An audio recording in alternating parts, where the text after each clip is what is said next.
Every single brand of store-bought hummus is utter cheeks compared to even the easiest homemade version.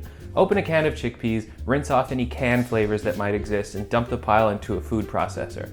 Add a clove of garlic, the juice of a lemon, salt, 2 to 4 tablespoons of tahini, and 2 to 4 tablespoons of water, depending on how thick you want it.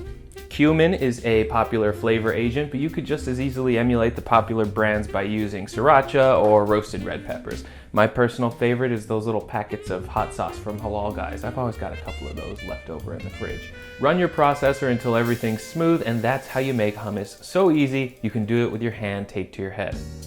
To elevate things, you could opt for dried chickpeas, which are even cheaper than canned. These have been soaking overnight in the fridge, and now all I have to do is boil them for an hour.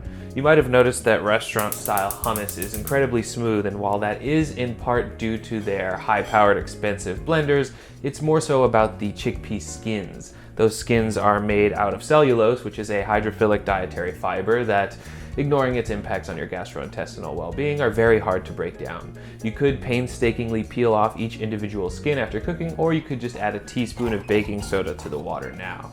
As these cook, the water will foam up. Don't worry, you can skim that off if it freaks you out. And the baking soda will dissolve the skins.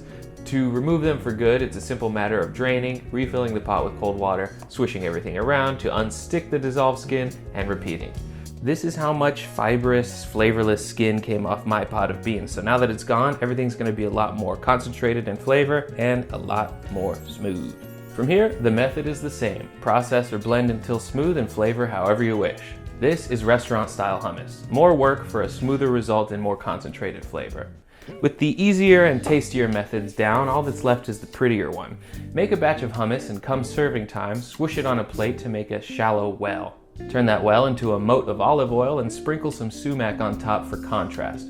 Very pretty, but a true smoke show longs for more. For this one, I'll swoosh again, but this time use pine nuts toasted in brown butter. From here, I'll take a page from Maze and Silver Lake and add in some golden raisins. I know my half-white side is showing by randomly adding raisins to shit, but I'm allowed to because a hip California restaurant did it first. Again, a little sumac and a straight line of super finely chopped parsley.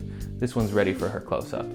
Do try to remember the Middle East is a big and diverse place, so there's no one right way to make hummus. However, there is one wrong way, and that is to buy it from the grocery store. So next time you want some hummus, maybe try something easier, tastier, and prettier. See you next time.